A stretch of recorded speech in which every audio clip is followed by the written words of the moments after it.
conference, which are quite exciting topics. So I'm sure this is something that is of great interest to our community. So Claire, the floor is yours. Welcome.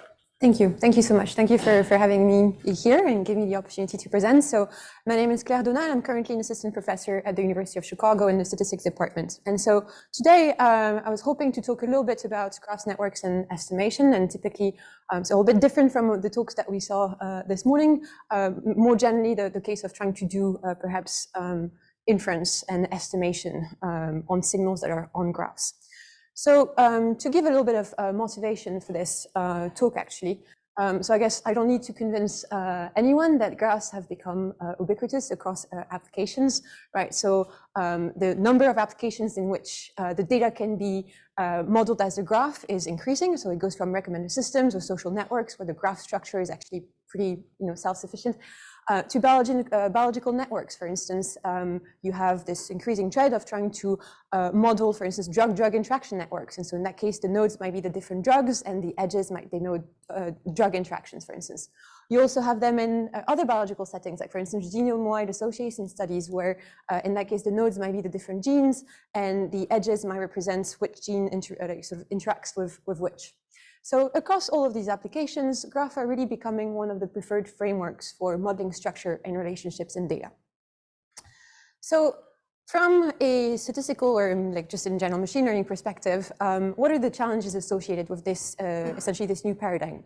One of the first issues, right, or problems, or depends how you want to see it, might be the fact that in a number of these settings, this is actually high dimensional data, right? So the number of training points that you have is typically less than the dimension of the features, for instance, right? So in the statistical setting, this means that inference becomes inconsistent, right? So you need actual additional structure on the problem to actually be able to do inference.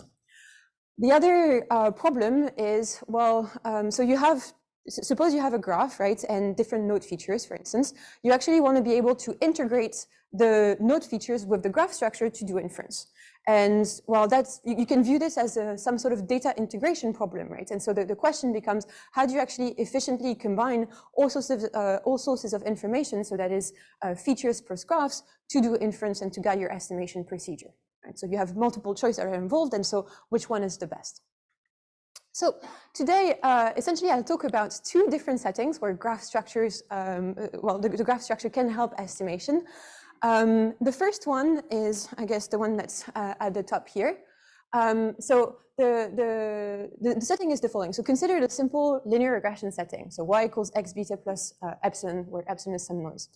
There are certain cases where you can actually assume that the coefficients that you're trying to recover, the betas, right, have some graph structure. And this might be the case, for instance, in neuroscience studies. Like suppose, for instance, you have Y, which is a test score, maybe aversion to risk, and then maybe you have you have access to the fMRI activation patterns of n different subjects, and you're essentially trying to see which brain regions might be associated to, let's say, a higher aversion score. And so here, the idea is that this is a very high dimensional setting, right? And you need to guide estimation to recover the appropriate betas. And one of the natural structure that you could take into account is the fact that, well, your data, sort of, your betas actually live on a graph, which is maybe the brain, if you want to represent it maybe as a 3D grid, for instance. Or you want to use, I guess, the different connectivity patterns between different brain regions. And so here the idea is that you really want to help guide your inference by taking into account this particular graph structure to recover the beta. So this is a very classical statistical problem, right? And the second actually problem that arises quite often these days as well is a setting where this time it's the Y. Oops, I don't know what happened. Control A. I almost survived. Oops. Am I still winning? Do you have the record? I think so, yeah, it was last slide. Control L will do it. Control L. No. Ah, okay, great, thank you. Sorry. Interesting. Okay, so maybe it's. Don't press it for too long. That's I think that is the trigger. Okay, so the other setting of interest is when the signal of interest lives on a network. So that would be the prediction setting, right? In that case, you might imagine, for instance, a graph like this one here, a Quora, where you have, for instance, different papers that are represented by different nodes, citations from paper to paper represented by edges. And what you might be interested in doing is sort of estimating, for instance, paper category, right, based on a bunch of node features, which would be, for instance, the word frequency, in each document. And in that case, what you want to do is leverage the graph structure, let's say, directly on the signal on the Ys to essentially help the estimation procedure. So there's just two different types of problems where the graph structure can help. And I'll talk about essentially two ways of handling these types of problems. The first one being more in the classical statistical estimation perspective, and the second one being more in the ML, sort of using graph neural networks. So here you're thinking about one is using numerical quantity. There seems to be a categorical variable. Oh, it could be anything really. Like so here in the first one, y equals x beta. On the second, yes. So here, y is a category, right? But it could be anything really. You could also, so this was just for illustration purpose, like the different classes. But you can think about trying to use the fact. Suppose y is just a score that indicates your propensity to read whatever journal type, right? And you're trying to regress this, or the author's propensity to read whatever. You might want to take into account the network structure to help essentially to guide the inference. Okay, so yes, so these are two problems, and essentially these are the two parts of the talk. Okay, so again, the purpose of this talk is just to explore the different perspectives and to understand their complementarity and what is the typical way of going about, essentially. Okay, so let's start with the classical inference problem. So again, let's consider a classical statistical setting. So in that case, we're going to start with a simple model, so linear regression, so the bread and butter of statistics. Essentially, we're going to assume that we have a y, so that's, let's say it's continuous valued, equals x beta star plus epsilon, and our role is to detect what, or to infer what beta star should be. We're going to assume that the design matrix here, x, right, is random with I0, so it's random design, really. The two additional assumptions that we're going to make is that this problem is highly high dimensional, right? So P is much greater than N. And features could also be extremely correlated, right? So a good example here is the setting of, for instance, neuroscience, where Y would be your score, and X would represent the activation patterns of all the brain regions, right? As indicated in the figure, actually, which is actually a figure by Elena Trujolina and Leonardo Tosi, and all. So Elena's in the room, so credit to this paper. So here the idea is the following. So we're trying we need to add structure. Statistical estimation is not possible in this very high dimensional setting. So just to give you a number, in typical neuroscience studies, we have N, the number of patients, which is around, let's say, 300, right? P, the number of voxels, if you look at really the fine-grained fMRI data, you have up to 100,000 different voxels, right? So it's extremely high-dimensional. Question? So I have a general question also.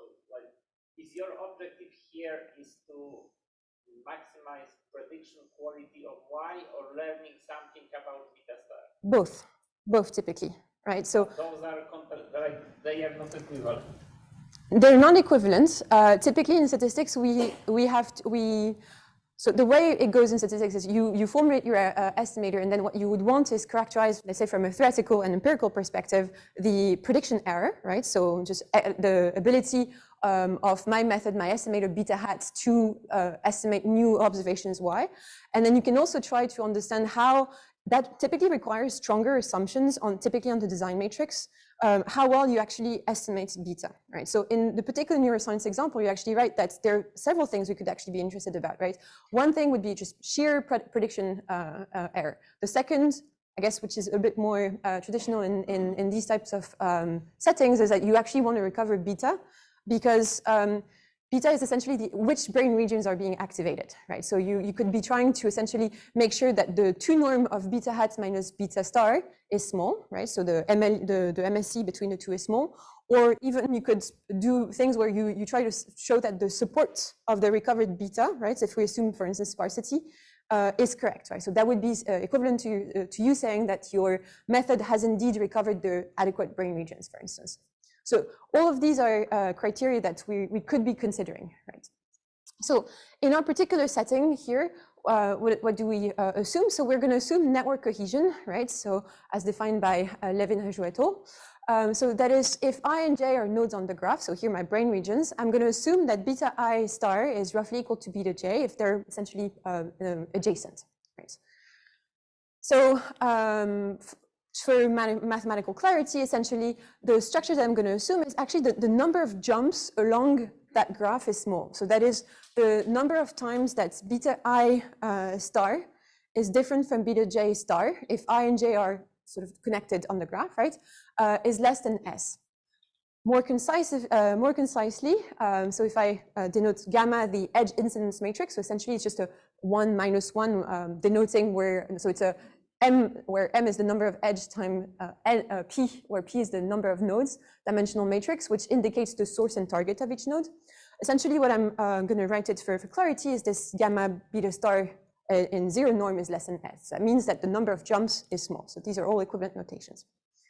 Okay, so how do I add this? So once I've sort of essentially in statistics, once we formulated the way of incorporate structure, we need to formulate an estimator. Okay, so in this setting, for instance, what I could try and do is look at the following estimator. So this estimator has essentially 3 parts. The first one is the empirical risk, right? So essentially, I'm trying to say I want to find the beta that reconstructs my observed signal y the best, right? So x beta is roughly equal to y. But then what we have to do, right, in this high-dimensional setting is add structure. So I want to make sure, for instance, that my solution here has neighboring. So if I and j are neighbors, then the difference in 1 norm of beta I and beta j should be small. So this is an L1 norm on gamma beta, actually, gamma beta 1, right? And so this is known in statistics to encourage sparsity. The third term is actually the same, but in 2 norm, and we'll see the advantage of using that as well, right? And so this typically encourages more smoothness. So our final estimator for clarity, so I rewrite as so empirical loss plus essentially our 2 penalization criteria.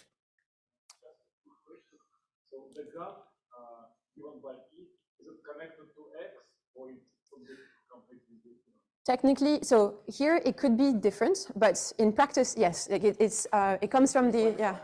It's like support of matrix X. So here, essentially, what you would want is if you think about the graph as the correlation between the different features, right? You would want to use that graph essentially to say that, well, I'm going to assume that the coefficients along that graph, should be close, right? So yeah, that's the type of graphs that you would typically be considering, if that makes sense. So it can be constructed from X. Yes, yeah. In practice, this is what we're doing. So the results here hold for any type of graphs, right? But it's not interesting if the graph is essentially completely dissociated from the x's, right? The graph is known, right? So, like for instance, natural graphs, like for instance, your friendship network, if you want to regularize, or if you have, like, for instance, some sort of hierarchical tree, right, and you want to regularize with respect to that, right? So it's kind of like an extension to group, essentially, to grouping variables, right? But you have a graph instead of distinct clusters. Yes, and another question, because on the previous slide you gave this condition that number of jumps is less than s. And my question is, do you use this formulation just because of convexity, or that you actually prefer it in the end? So you're correct that what we would want is to penalize the number of jumps, but that is a non-convex problem, right? So this is essentially the convex relaxation of this problem, right, which is more tractable and actually has the property of imposing some sparsity structure on essentially the jumps, right? So it's sort of driven by a convex relaxation of this non-convex problem. So of course, this problem I can also extend to more general settings, right? For instance, if I had a logistic, like, if y, for instance, y is binary, I could always adjust my empirical risk to be just the empirical risk associated to a logistic regression problem, right? But I can still use the same type of regularizer function. Okay, so in the literature, essentially, there's plenty of different estimators, right? So ours, we propose to call it the generalized elastic net, because essentially it takes inspiration from two things. The generalized lasso, which is a paper from 2011 by Tibshirani and Taylor, that essentially looks at this type of problem where you just add essentially an L1 loss on the coefficients. And the elastic net by Hui, Hasty, and Hasty, 2005, which essentially is a regression setting with one L1 penalty on the beta and an L2 penalty on the beta as well, right? So ours is trying to do the generalized lasso, but using the same sort of framing, like a combination of L1 loss and L2 loss, which is hence the name. Let's try to compare it with other estimators in the literature, right? So there's some literature on doing trend filtering on graphs, and that typically amounts to looking at just the L1 loss on the jump, and essentially a bit of a difference. It's a special case, right? In that, in particular, you have X to be the identity, so the design matrix identity. You also have the smooth lasso, right, which shares with us the penalization essentially on the gamma beta in 2 norm, but has a L1 penalty on the beta instead of gamma beta.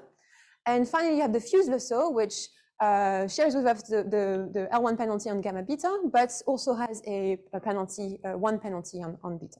Okay, so this is just to show that there's actually a very rich literature in statistics, right, that tries to understand the different properties of this loss. And what's nice in statistics, or what I find nice, is that these are models that are typically well understood. And once you formulate a model like this, as I'll show, you can say several interesting things about the properties, what you expect the prediction error to behave as a function of the different parameters, and so the prediction error, but also the error on the betas, etc. Right.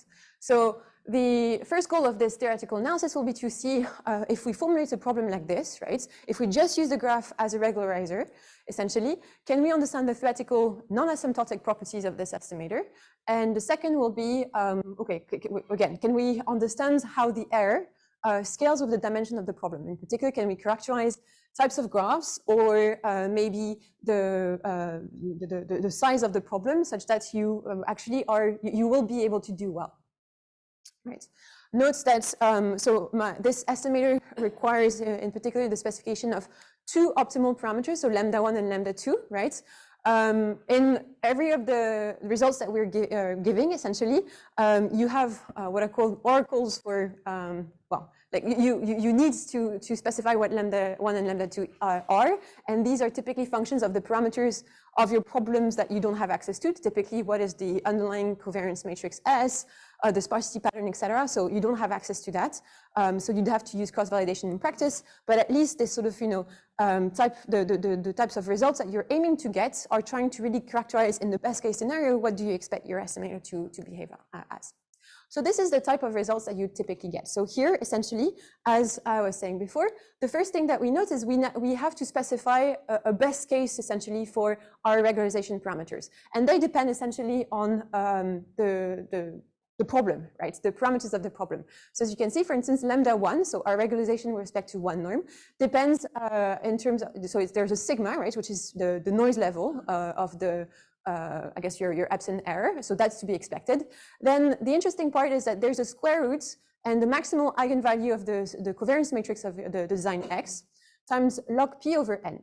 So a rate as something as square root log P over N, that's actually quite classical in the statistics literature for just the lasso, right? So just the L1 regularization. The interesting thing as well here is you see this rho gamma parameter appear. Rho gamma here is the inverse scaling factor. This design defined as the maximum of the columns of gamma, the pseudo inverse of gamma, right? So think of this as a graph parameter. And then lambda2 depends on essentially on the choice of lambda1 and the maximal size of the jumps. okay, so this is just anecdotal. Perhaps the more interesting thing is to look at the types of result that one is expected to get.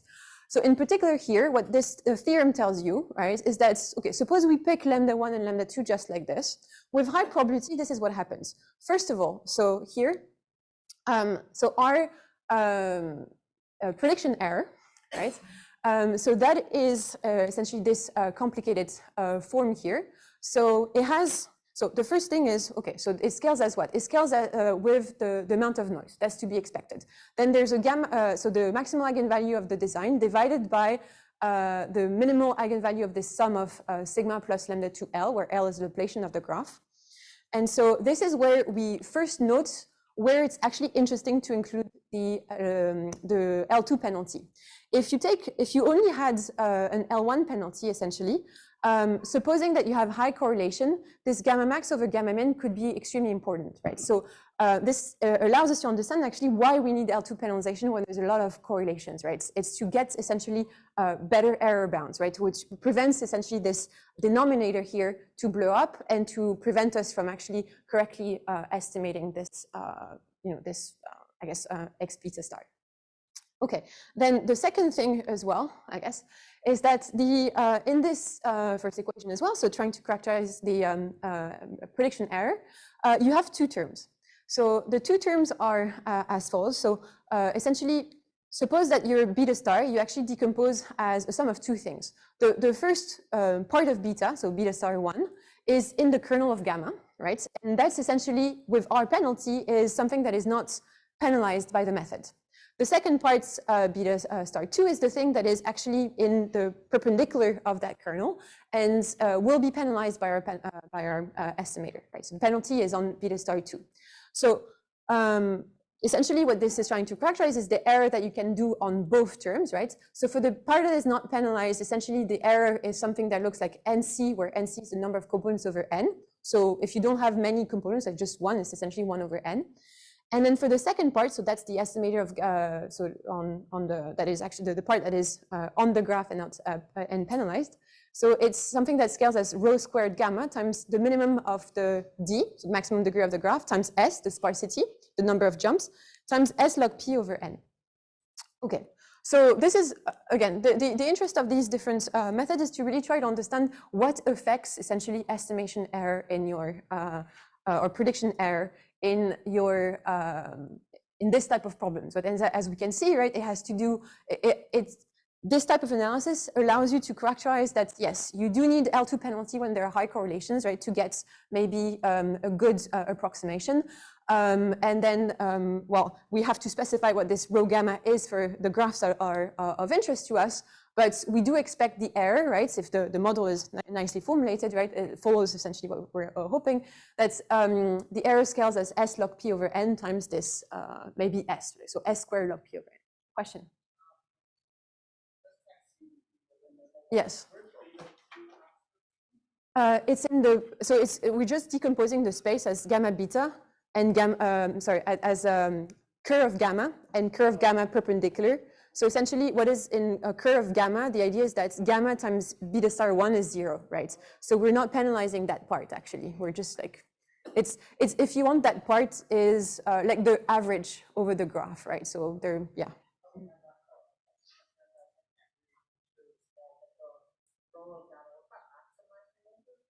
So the rho of gamma is actually the maximum of the columns of gamma dagger, so the pseudo inverse of gamma, right?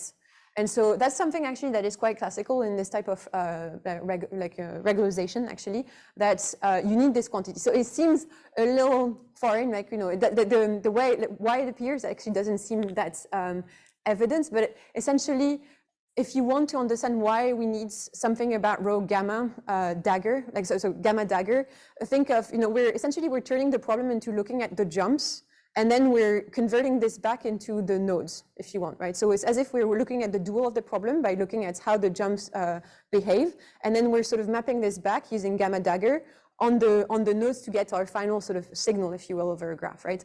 And so this is why, depending on the behavior of this gamma dagger, right, which takes the jumps and converts them into essentially like node signal, you might have different properties of the estimator, if that makes sense. So, finally, we have a question of decide not to penalize this beta 1 star, which in a sense means that you assume that gamma is not representing a supersparse graph, and this is like reflects your applications. So, sorry, what do you mean about gamma is not super? Yeah, because if my graph were very sparse, take it to extreme, my nodes are not connected at all, then everything is in beta 1 star. Yes, but that's if a graph is not connected at all, right? Yeah. But if it's connected only a bit, so if it's very sparse, actually I'm not putting a lot of restrictions. But so, okay, the sparse depends, like, I would say it has more to do with connectedness than sparsity. Sparsity depends on how you interpret it, whether it's in terms of like the different components or whether it's in terms of just the number of edges with respect to the number of nodes, right? So here actually it works pretty well for connected but sparse graphs, right? So sparse in that there's not a lot of connections between them, right? Between the different nodes. So yeah. Yeah, and that is to be expected. So in the typical application that you have, right, it's perhaps, I'll show a couple of applications, so this makes a bit more sense, right? Okay, I skipped over maybe the, yeah, you get also characterization, as I guess you were asking of, like the estimation error as well, which is sort of similar to the prediction, but you have an added gamma min square factor. Okay, so so this is the idea is that you can actually you have an advantage of the penalties because you're essentially using the graph structure, and of course you have to refine this. So for instance, you can actually compute what this infamous rho gamma is, right? So for instance, for the star graph, it's easy to show that rho gamma is actually 1 over p, where p is the number of nodes, and so you get a bit of a cleaner bound, right? That is a bit less just gigantic, heavy. All right, we also have an algorithm. The second thing that you need for a statistical method is an algorithm, right? Because no one likes a intractable or unsolvable objective. And this is actually pretty easy by a simple adaptation of the algorithm of Tibshirani et al. From 2011. So essentially it's just called descent on the dual objective. And we can actually show that it scales pretty well, right? As n grows large and p grows large, right? Of course, as p grows very, very large, you hit a number of problems, right? But okay, let's try to see on a few synthetic experiments what the advantage of this method, right? So here, essentially, what we're trying to do is take so this line graph, right? So it's a staircase function, and we're trying to essentially interpolate between different situations. So here in the top left corner, we have something that has very few jumps, right? So it's piecewise continuous and then jumps essentially at a few spots. And then essentially, from up to the bottom right corner, here we have something that is not super sparse and that there's a lot of different jumps, but all of them have very limited size. And so what's interesting about this simulation is that, well, we can assess how our performance compares typically compared to the fused Loessau and smooth Loessau that I introduced before. So fused Loessau in this case actually is like just L1 penalization on the jumps, and smooth Loessau is just like L2 penalization on the jumps. And so ours is like essentially the sum of the two. And what's nice about it is you can see that, so here as the size of the jumps essentially decreases, right? Our estimator is able to, so it's the green one, is able to interpolate between situations that just leverage the smoothness of the graph versus situation that leverage the sparsity, right? So yes, and with added correlations, right? So this is assuming that in that case sigma is just identity, right? So there's no strong correlation. You just know you have a prior essentially on the graph structure. But if you assume that you also have a high correlation between the indices of the different entries of your design matrix, you can actually show that indeed the L2 penalty does help you reduce significantly. So here's the estimation error, right? Okay, so this is all according to essentially the theory, which is nice. To give a concrete example, so here I'm presenting, yeah, I guess a specific application of this type of phenomenon. We're considering the crime data in Chicago, so it's all public data. Actually, you can download from 2004 on all the types of crimes that occur in the Chicago area. So we have 77 Chicago neighborhoods as so here, and you can look at the rate of crime, so the number of crimes per capita, essentially, in the different Chicago neighborhoods. And if you look at, for instance, crimes and a function of date, right? So here you can see there is an interesting trend. So there's a yearly trend, which luckily, I guess crime is on the decrease, but you also have seasonality to it, right? So interestingly enough, crime is always lower in February and higher in July, and except for, I guess, April 2020. So I guess to be perhaps expected. Okay, so here, suppose that we want to analyze actually this crime data and try to assess what would be the coefficient. What is how does it vary essentially per month? So these are the alphas we're considering here. How does it vary per year? So that's the beta J's here. And how does it vary as well essentially per neighborhood? That's the gamma case.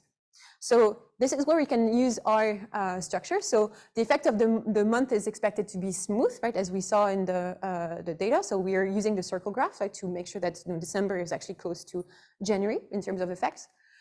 We're also expecting the effect of the year to be smooth. So here we're using the line graph. And we're also assuming some smoothness among community, right? It's the fact that maybe if two neighborhoods at least are close to with respect to one another, then their effect is probably going to be the same.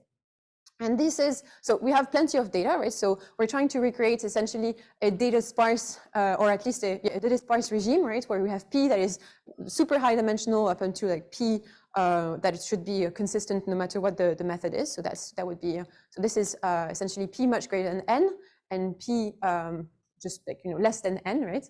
And as we can see, so our estimator, so still in green here, essentially performs the best out of all of the, so this is just estimation error actually on the held out data. And as you can see, adding essentially the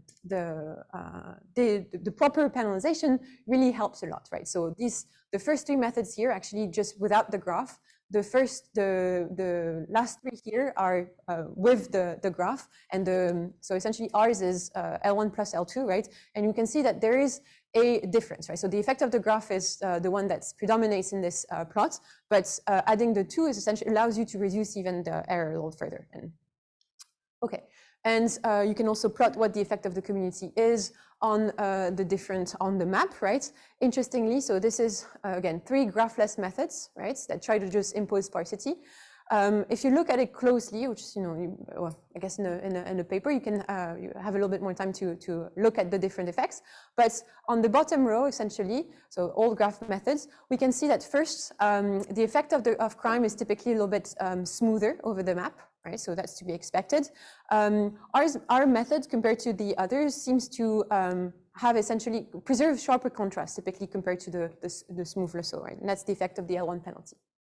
Okay, and then you can also, of course, evaluate the solution, see what it means in terms of the month, right? So it looks like the green one is amongst the smoothest over the month, right? With the dip that we expect in February, and I guess the peak that we observe we expect somehow in summertime, and you also have a nice sort of smooth effect of the year.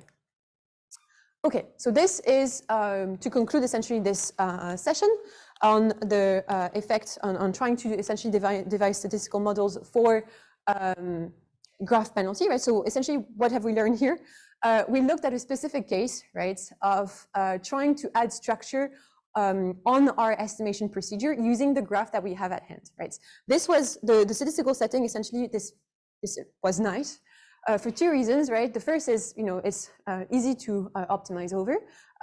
It's also easy to derive bounds, essentially, that characterize how you expect your estimator to behave as a function of the dimensions and the property of the data, right? And we showed that in that case, we expect it to be consistent. It's able to interpolate between situations where you expect perhaps a lot of jumps, but of small sizes, so essentially smoothness, and sparsity in terms of the jumps, right? So it's, trying to, essentially with this type of method, you're trying to make the best of both worlds. So this was a project with my students, so Hui and Sensei.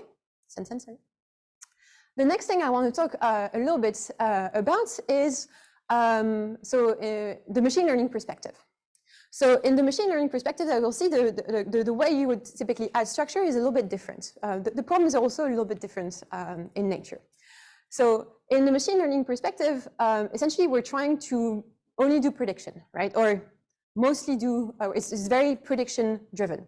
So in this setting, right, what we have at hand is our adjacency matrix A, right, our node features and our signal of interest. So compared to the previous setting, what we're going to actually try to assume here is that our signal of interest Y is the thing that is on the network, not the coefficient anymore. Right. So in that case, a typical, I guess, case in hand would be, for instance, again, Cora, right? So we have Y are different cluster assignments, and we're trying to essentially, I guess, predict which cluster a given node belongs to, right? Or we could be trying to do something, that is not categorical. For instance, predict a person's propensity to click on an ad for a given, like, I guess, his features, right? And that of his neighbors. And so the question is, how do you actually combine this information? So in a statistical setting, what we like to do is regularization, right? So that's a very easy way of adding structure. So that would mean, in that case, so we have still our empirical risk function here. And what we could do, right, is try to essentially regularize the output, because that's the thing that lives on the graph now. So this is not a very popular approach. What is done these days is actually leverage a new trend in machine learning, so graph neural networks. Right, so graph neural networks, I'm pretty sure a lot of you have tried to use them at some point. So overall, they're just an adaptation of the deep neural network machinery to the graph setting. And the thing that they rely upon, right, one of the crucial things is trying to, they essentially allow to integrate the graph information and the neighborhood information through this spatial convolution. So what happens in graph neural networks is you have two crucial ingredients, right? The first is this spatial convolution, so called S here. So in short, at least for the original version of graph neural networks, so GCNs, graph convolutional neural networks, the idea is that you create a representation of your neighbor, of a given neighborhood by doing a weighted sum of all the neighbors all of the node features in that neighborhood. So you have a source node, you take their node features, and you add up all of that, its neighbors actually, right? And the sum is weighted. The weights are given by this convolution function S, right? Typically in the original GCN paper, you take S to be d hat minus 1/2, A hat d hat minus 1/2, right? Where A hat is just the adjacency matrix that you've augmented to add self loops, so that you essentially, the weights at the end of the day attributed to each node is inversely proportional to the square root of its degree. Right. Okay, and the second ingredient in essentially graph neural networks is this idea that, of course, you need an objective, a reconstruction objective of some sort. So, for instance, if you're doing classification, is cost entropy, and so you essentially design a neural network machinery by doing this recursively, this aggregation step over entire neighborhoods, and then you add weights and you pass through a nonlinearity, and you iterate, and then you sort of learn everything. So you learn the weights and bias on the data, right? But the convolution is fixed. Okay, so again, machine learning is very prediction driven, and these methods have shown a lot of potential actually in across applications. So for instance, I guess you've probably tested these methods on a variety of data sets, right? But they've been shown to work in recommender systems and social networks, but also in, for instance, in this example here, which is not mine, is by Zitnik and Agarwal and Neskovec, a paper that considers drug-drug interaction graph, right? So here all the nodes are different drugs or proteins, and you model the edges. You model interactions between drugs or different interactions between proteins or drug proteins by this notion of edges, right? And so they've shown that this framework actually is useful to learn interesting embeddings and to predict new interactions or to predict new properties about the drugs. So the problem that arises here is that it works really well, right? It's perhaps something that is a little bit more general than the statistical setting where we like linear models, but it's difficult to know when, sort of essentially what's going on under the hood, right? So the properties of GNNs are essentially never that well characterized. So it's not clear how they succeed to extract patterns and extrapolate on unseen data. It's not clear on what type of data they're appropriate. So essentially now there's a lot of papers that will apply the same types of convolution on, for instance, friendship graphs to that of, for instance, drug-drug interactions, right? And intuitively, it doesn't really make much sense because one graph is very homophilic, right? So with, friends are friends because they're perhaps alike. And whereas drugs interact with other drugs, probably because they're not necessarily alike, right? They might have some different sort of interaction pathways, or that can react. So it might. So it is interesting to the question remains to characterize. Perhaps there are better types of convolutions that are adapted to different settings, right? And of course, GNNs have also been shown to be very sensitive to perturbations, right? So especially addition or deletion of edges.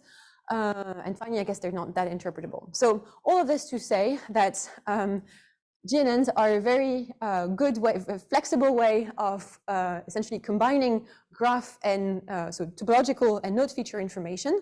It's shown to work on empirical, empirically on a lot of these data sets, but it's unclear that whether they're the properties and the limitations of these objects remain quite ill understood.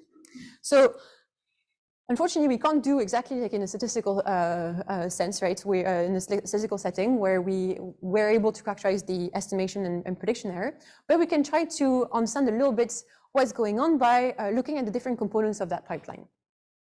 So first of all, we need to essentially postulate maybe a statistical model, right? So what are GNNs doing, right? So if we look at the statistics literature or applied math literature, there's a rich history in trying to look at graph models, right? So you have exponential graph models, stochastic block model, latent space model, right?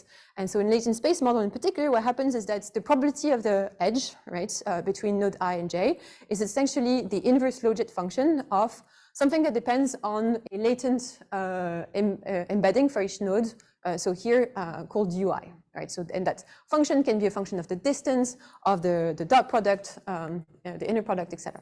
So maybe a good way of understanding what's essentially going on is trying to say that, well, what perhaps a good way of forming a good generative model for what we see is to say that, well, there's an underlying manifold, right? And essentially we have latent representations for each node that are sampled from the manifold, right? With sampling density pi of m. And then once we have z, right, we can sample essentially xi, so the features, according to a function that depends on z. And the edges are, I guess that's the latent space, the latent graph, latent space model, right? Sorry. So it's a Bernoulli function of g, zi, zj. Okay. And the idea is you can try on sort of, perhaps GNNs make a bit more sense by saying that what they're really trying to do is recover embeddings that allow you to estimate maybe this function f of zi and this g of zi zj, right? So essentially what it means is that when you're trying to compute a GNN embedding, you're trying to essentially estimate perhaps this z. Okay. And so the current issues that remain is how do we actually understand the effect of the different components of the GNN pipeline in the quality of the embeddings that you get, and how do you understand GNN generalization as such. So I'm just going to talk briefly about a bit of the work that we've done to try understand, I guess, just the effect of the convolution. So to this end, we have the two, we essentially try and break down the different types of convolutions into two different families, right? The first one is the symmetric convolution. So essentially a generalization of the one that I showed before, right? The generalization of the standard GCN pipeline. So what we do is we take the adjacency and we add, so to the source node, a weight of beta, right? So if beta is 1 is the traditional GCN pipeline. If beta is very high, essentially, it means that we're putting more emphasis on the source node, right? And so this beta parameter allows us to interpolate between a situation where we take into account the neighborhood to situations where essentially the source, like, you don't take into account the neighborhoods if beta is high, because you're essentially putting that much emphasis on the source node. And then we also vary the parameter alpha, which is the power of the degree matrix here. So it was alpha equals 1/2 for the traditional GCN pipeline, right? And this allows us to essentially create a 2-parameter family of the types of convolutions. And then we look as well as the row normalized version of this type of pipeline, right? Which is, for instance, convolutions like graph stage, right? Which essentially we just normalized the effect of we normalized this operator M alpha beta. Okay, and the question is, okay, well, can we extract essentially rules that tell us when, which type of convolution is the best and when? Okay, the reason why we looked at this type of parameterization is because of the work by Koifman and Lafont from the early 2000s. And what they did at the time was suggest estimators which were based on spectral embeddings of essentially the matrix L, which is defined here, right, which bears quite a lot of resemblance with our convolution matrix, right? And so essentially what they were trying to do is, suppose you have a graph, right? You essentially want to create embeddings of this graph, which is purely topology driven, right? Based on this, on a row node, like essentially it's the eigenvectors of this matrix here. And again, if we interpret GNNs as something that is just, if we take the features to be identity, well, there is a little bit of resemblance between the two operators, right? And so this is what led us to consider the 2 types of parameterization. Where this is potentially of interest is that in the case of diffusion maps, Koifman and Lafont actually showed that, so their estimator, first of all, is theoretically grounded. So they show that this type of embedding allows you to recover essentially the Laplace-Beltrami operator, right? And they also show that actually if the sampling on the manifold is non-uniform, you have a potential bias, right, in your estimator, which certain values of alpha allow you to get rid of. And so based on this observation, we could sort of try and understand whether this is indeed the case for GNN embeddings as well. So the first thing we just try to do is an experiment. So here, I'm essentially trying to run an experiment on Quora, right? So a data set of 2,708 scientific publications divided in one of 7 classes. And I'm just trying to predict which class they are, right? Based on essentially the graph structure that I have. And I'm trying to do this as a function of alpha. So here on the left, right? I'm varying the value of alpha. The red denotes the symmetric convolutions and the blue, the row normalized one. So as you can see, what's interesting is that the row normalized and the symmetric convolutions in this case have very different behaviors. In particular, you note that the symmetric, so the one that is used by GCNs, has a dip at alpha equals 0.5. Yes? Quora is these scientific publications, actually. So it's a citation network, right? So I think homophily based, essentially, right?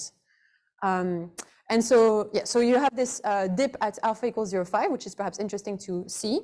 Let me just go back.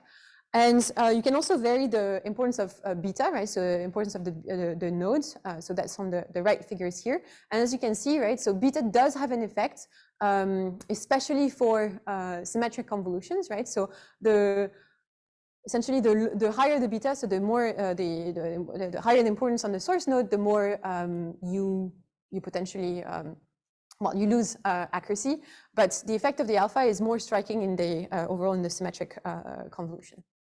Okay, you can do it on all of the benchmarks essentially that exist on PyTorch geometric, and the effect of the alpha is well, it varies, right? It varies depending on the data set, right? So you have a few data sets for which actually you observe this dip, this quite significant dip that you observe here. Right? It is present with a varying degree, right? In different, essentially when you vary the different graphs, right? And so the question is, first of all, why is there a dip at alpha equals 0.5 potentially? And, can we potentially find situations where we could recommend perhaps different types of convolutions, different choices of alphas, depending on the graph structure that you have at hand? Okay, so you can do some it's not too, these bounds are not that, not that tight, right? But they're a bit informative, right? We're essentially trying to characterize what is the effect of the convolution on my embedding vector. And in particular with, essentially just like not very coarse bounds, you can see that there is a dependency on the degree of the node that appears, right? So degree of the node plus the parameter beta at the power 1 minus alpha. And so this is interesting because what this means is that when alpha is less than 0.5, this bound is an increasing function of the degree, whereas when beta is greater than 0.5, the bound is a decreasing function of the degree. So what this means at the end of the day is that the convolution does impact the way your embedding space is organized, and especially with respect to the degree of the original node. So here's a simulation for symmetric convolution. So on the top row, what you see is a value of alpha equals 0.5. And as you can see here, so this is the latent component, right? Call it by degree. For low values of alpha, what you see is that the high degree nodes are on the outskirts, right? Whereas the low degree nodes are inside. When alpha is 0.7, it's completely reversed, right? So I guess the high degree nodes are closer to the origin, whereas the high degree nodes are on the outskirts. And so this has potential implications, right? Because first of all, it shows that the organization of the embedding space really depends on the topology of the graph. So it's highly correlated with that topology. And also that you're potentially putting nodes with high degree or low degree at different positions of essentially influence, right? So if the nodes that are on the outskirts are potentially more likely to have high influence, and so you could be influencing the accuracy of your algorithm if you place them there. For row normalized convolution, essentially you can show that the effect is way less actually. So here I'm doing representations for different values of alpha, so 0.2, 0.5, and 0.7. And as you can see, the variation is much less important, right? So it's much more stable. Okay, so to see how this essentially is actionable, again, so the choice of alpha drives the choice of the influence points, right? So you're allowing, if you take alpha to be very low, you're allowing your high degree nodes to be on the outskirts, right? And so if they have high classification accuracy, right, they might be good things to have on the outside, right? And so this is what we're trying to test in this experiment. So here in blue, we have the noise increases with degree, right? So you want the in blue, the noise decreases with the degree. So you want the high degree nodes to have more influence. And in that case, that would mean that a scenario where alpha is small is more beneficial, which is what we see. The influence here, the test accuracy is higher. And consistently with what we expect, when we put them at the center and we allow the low degree nodes, which are more noisy, to have higher influence, that performance decreases. And the effect is reversed if the noise this time increases with the degree. This is just a sanity check on essentially the use of the bounds that we have. Okay, for row normalized operation, actually that effect is much less important, right? Which is also confirmed by our experiments. The next question that we could also ask is, okay, well, we have an embedding, right, that allows us to take into account graph information and topology, but it's a little bit ambiguous, right? So what is actually happening, right? So there is this general notion in GNNs that nodes that are close together in the graph should be close in embedding space. But what does it really mean? Because we have two things. We have node features and we have topology, right? So essentially in the distance, who wins? Is it the topology that drives the distance between the nodes in embedding space, or is it the node features? Okay, so for this, I mean, we can derive bounds with toy examples. Essentially here, what I'm trying to look at is a set of structurally equivalent neighborhoods, right? So they're identical in terms of topology, and I'm varying the features. The features are a little bit noisy, right? So here I'm controlling essentially the topology and varying the node features. And you can also do a bunch of bounds and show that, well, the row normalized convolutions are actually not, they're not very sensitive to, well, they're not sensitive to the topology in that case, right? But so, yeah, okay. Here, what happens here is you can show that the embeddings here, depends on the node degree, right, of node U, sorry, and the parameter alpha is actually quite crucial in determining that distance. So I think I've added, for the sake of visualization, a figure here. So here we have different types of structures which are correlated with the degree, right? And we can see that, so this is for symmetric convolution. The choice of alpha really drives the density of the node, right? The representation of the node in the embedding space, right? And so this is just to show that, you know, even if you, well, you're controlling for the difference, I guess you're controlling for the, between the different nodes, you're controlling for the topology, but you have noisy features, right? And so what you get is a bunch of clusters, and the clusters are very vastly different, whether you're essentially looking at, well, you know, depending on the degree of the node, right? So perhaps another example that is a bit clearer here is this notion of the same notion, but using a degree-corrected stochastic block model. So in this case, the idea is that the underlying manifold that you're trying to recover, right, is, I guess, just like the community structure, the SBM, without the popularity parameter theta I, theta j. And you can see that, you know, with different values of alpha, right, the embedding space is actually quite different. So for alpha equals 0, right, so very sensitive to the degree. In that case, what you observe is that your popularity parameter, your theta, really drives the embedding space, whereas it's much less the case when you take a value of alpha equals 1. At the end of the day, all of this is to say one thing, right? Is to say the alpha parameter that you actually choose really drives how your embedding space looks like. In the case where you take alpha equals, typically alpha equals 0, right? So in that case, you will have an embedding space that's, for instance, for this particular stochastic block model, you can actually show that the distance between embeddings will be driven by theta at the power 1 minus alpha. So for low values of alpha, your embedding space will be highly reflective of the popularity of the different nodes. For alpha equals 0, it will be essentially independent of that popularity parameter. And this is interesting because depending on the embedding that you're wishing to learn, that could be something you want to take into account, right? Suppose you want to create embeddings per users, right? So in that case, it might make sense that the embeddings will reflect the popularity of the node, right? If you're trying to classify users in a friendship network, right?